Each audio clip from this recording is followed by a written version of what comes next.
million UFO sightings are reported each year. Most can be debunked, but 5% remain unexplained. These are the close encounters.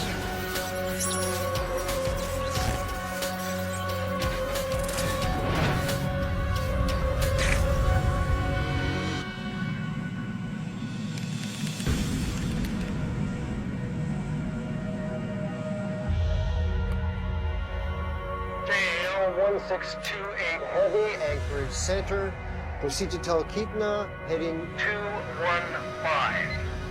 On a routine flight, Captain Kenju Taruchi and his Japanese airline crew make their way towards Anchorage, Alaska to refuel.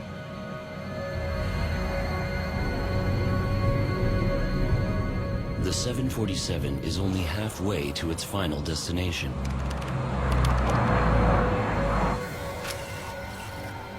It was a flight from Paris to Tokyo.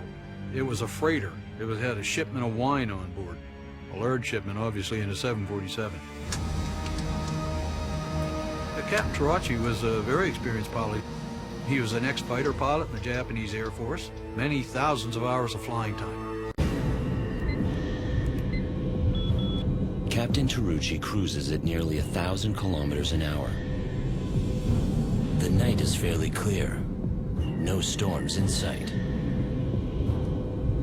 But at precisely 5:11 p.m., something catches his eye.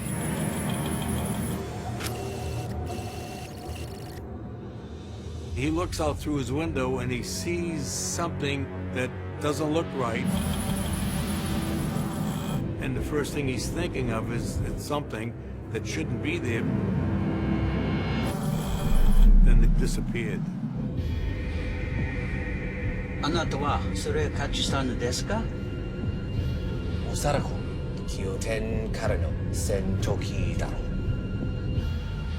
Because Alaska is only 100 kilometers from the Soviet Union, the airspace is under constant patrol by U.S. Air Force jets.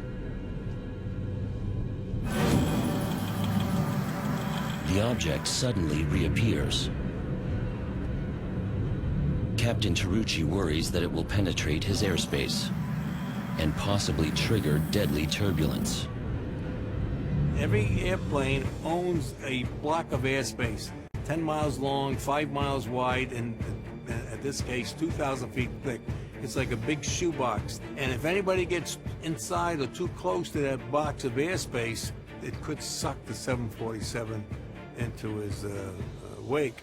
And quite literally tear a wing off. But the object disappears once again. Anchorage Center, JAL 1628. Do you have any traffic at 11 o'clock above? JAL 1628 Heavy, Anchorage Center. Negative. Air traffic control doesn't have another airliner in the mix. Captain Taruchi tries to pick it up on his weather radar.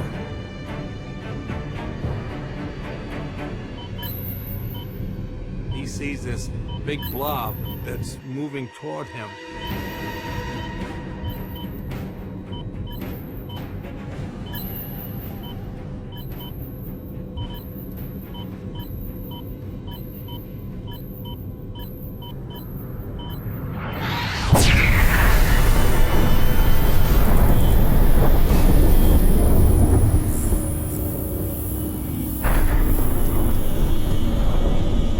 Coming after you. You gotta do something to get out of the way. Save yourself. Anchorage, 呼び出します。 Anchorage Center, JAL 1628. We have insight traffic in front of us about 1 kilometer. JAL 1628, can you identify the aircraft? He knows in the back of his mind that nobody believes in UFOs, so he's trying to talk about what's there without saying what's there. We cannot identify the type, but we can see the navigation lights. The controller calls the Elmendorf U.S. Air Force Base, just outside Anchorage. The first thing that a controller thinks is that the military must be flying, in the area. No, sir. All flights grounded since 1600 hours. And they say no, they don't have anybody up, so it's not one of theirs.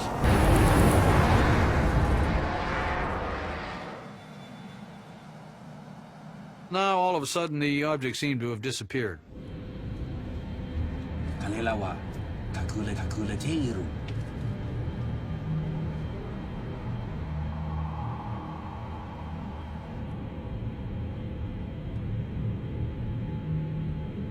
The Japanese pilot was questioning what it was doing. Maybe they just turned their lights off. Who knows? Then, as they near Fairbanks, Alaska, Captain Tarucci gets his first full look at the craft that's been following them.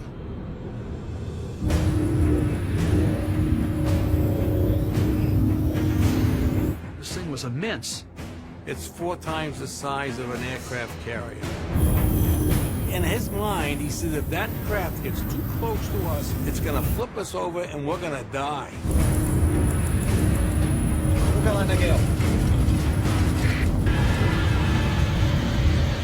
It literally has to scare the crap out of a pilot. He's worried about staying alive.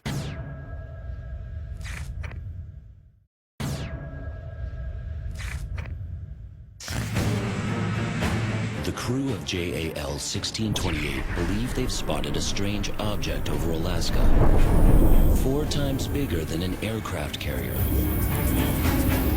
Aircraft carrier is a city. They can have 12,000 people on an aircraft carrier, and figure there's 4 of them. As the object hovers ever closer, the crew is forced to deal with increasing turbulence. Seeing something that huge alongside of you, you know, it literally has to scare the, you know, the crap out of a pilot. Request heading 240. Captain Tarucci decides to put some space between them and the mysterious object. Anchorage center. Requesting object heading southwest. The pilot requested to change his altitude, and it's coming in broken. JAL 1628, you're coming broken. Say again. The crew can't change their course without approval from air traffic control.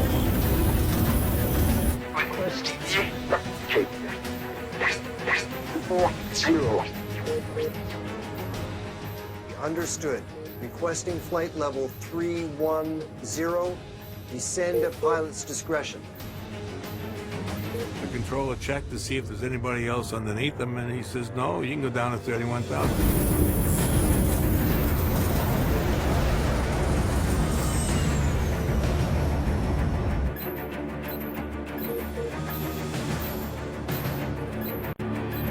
But the damn thing stayed right with them.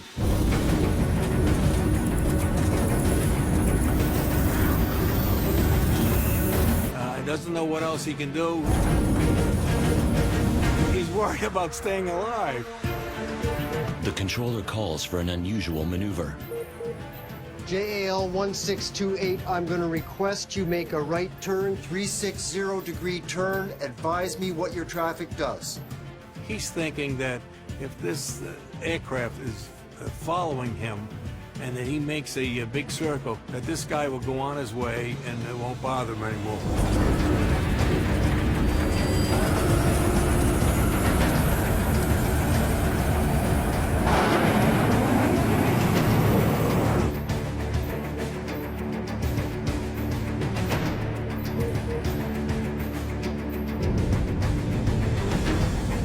It takes probably 5 or 6 minutes to make that complete turn all the way around and then come back on course again.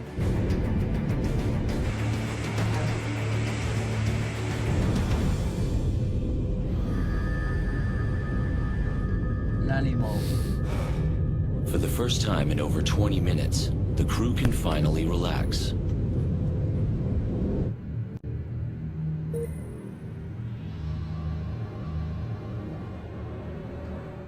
But seconds later, the mysterious craft is back. The thing followed them all the way around the turn. JAL 1628. Primary target behind you in trail. In trail. I say again. Can you see it? As the object draws close, the crew is hit with more turbulence. The air traffic controller has no way to identify the strange craft in his airspace. JAL 1628. I'm gonna get you out of this. He contacts an approaching airline to help him investigate. UA-69 Heavy, this is Anchorage Center. Come in. The controller realized there was somebody out there. They had the United 69 coming up from the south. So the controller says, can we deviate you a little bit? We've got a 747 up here that thinks he's being followed by another aircraft or something. And the United said, fine. For safety reasons, the passenger plane only pulls to within 20 kilometers of the JAL 747. Hold tight, I've got someone coming by.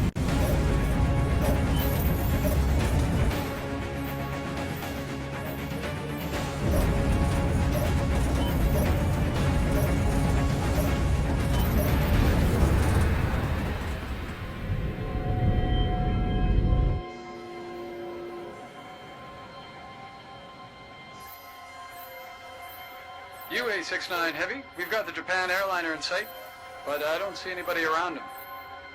He couldn't report seeing the object that Tarochi was seeing. JAL 1628, can you see? The crew of JAL 1628 report that they too can no longer see the object. The 747 descends and lands. Nothing else happened, and he's probably happy to be on the ground.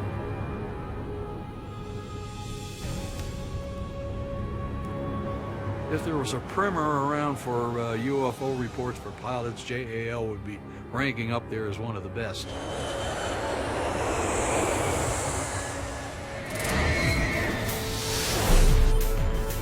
On landing, John Callahan immediately interviews the JAL crew. All three crew members provide similar reports of what they saw.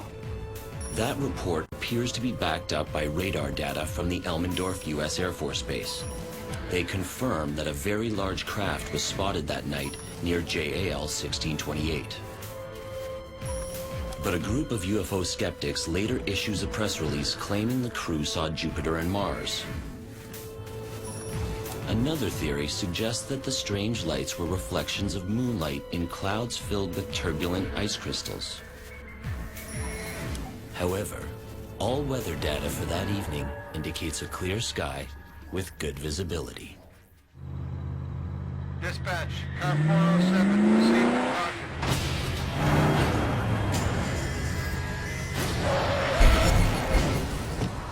He heard a cracking sound, and that's the last he remembers.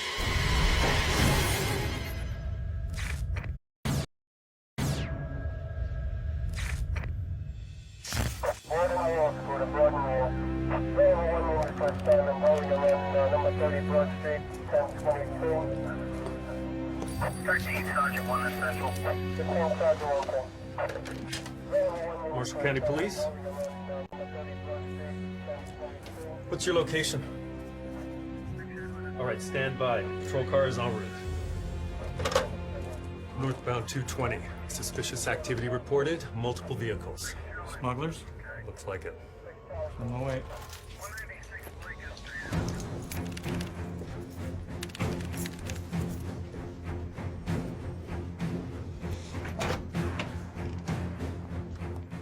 Deputy Val Johnson heads out to Highway 220 in northern Minnesota in pursuit of possible drug traffickers.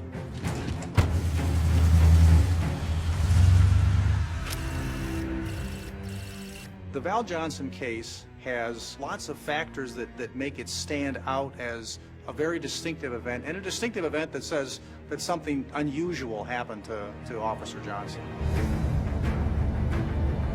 Dispatch, car 407, proceed with caution. Maintain radio contact. Dispatch 407, roger. The credibility of the witness is very important. Val Johnson was a police officer. When people come forward who are solid citizens in the community, that adds some good evidence to suggest there really was something there. Heading west, approaching Highway 220 now. Will advise. Copy that. When he radioed to the station, he noted the time, and the station officer noted the time as well, and that would have been critical in trying to assess what happened next.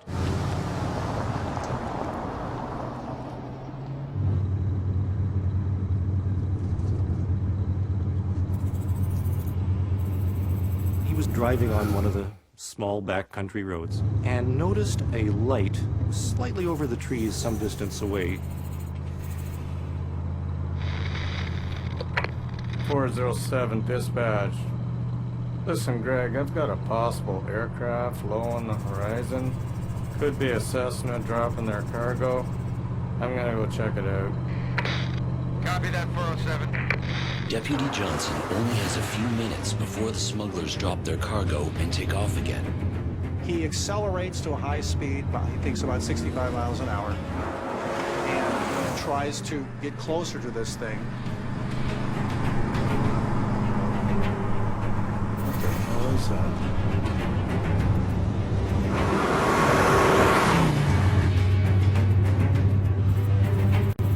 There was something odd about it. It didn't have some of the flashing lights associated with normal aircraft. That's not a plane. In the Val Johnson case, everything seems to have happened at once.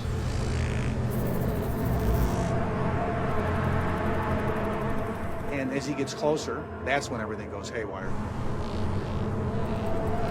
What started as a police investigation is about to become something altogether different.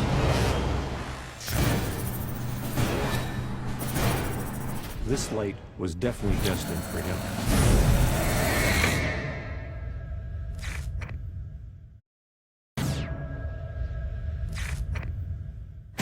While patrolling the backroads of northern Minnesota, Deputy Sheriff Val Johnson spots a strange light in the sky. And at this point, he could see it wasn't a plane because it was this bright, very bright thing. It didn't have the running lights like a plane, and so he was beginning to realize that this was something unusual that he was witnessing. He was wondering what in heaven's name could this be? Whatever Johnson is chasing suddenly makes a sharp turn. The light comes right at him.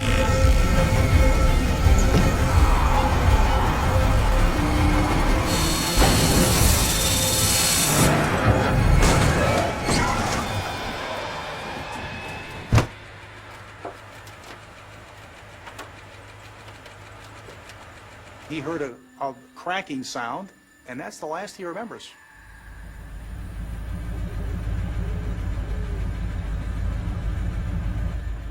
He was unconscious for several minutes. Val was very, very confused and wondered exactly what had happened to him. He had no idea.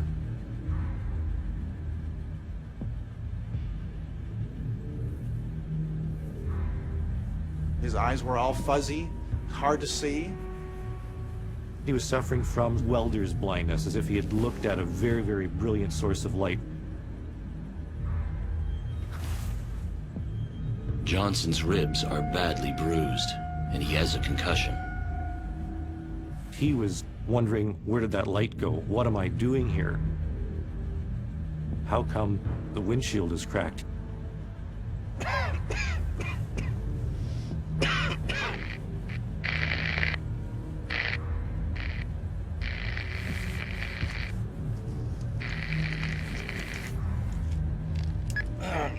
Dispatch, I don't know how to explain it. Something hit my car. His police instinct kicked in. He immediately radioed for help. Are you hurt, Deputy? Banged up a little. I'll survive. Hang in there, Deputy. Time is now 2:33 a.m. We're on our way. Of all the peculiarities in the case, perhaps the most peculiar is that not just the dashboard clock, which was electronic, was running 14 minutes slow. But Johnson's wind-up wristwatch was also running 14 minutes slow.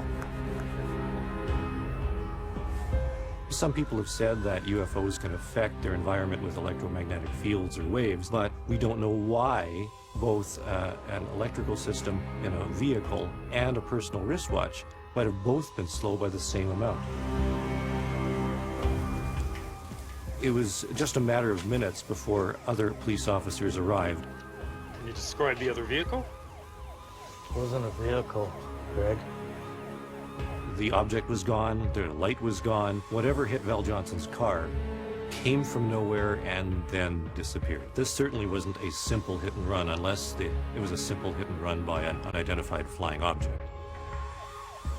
Police immediately begin an investigation into the crash.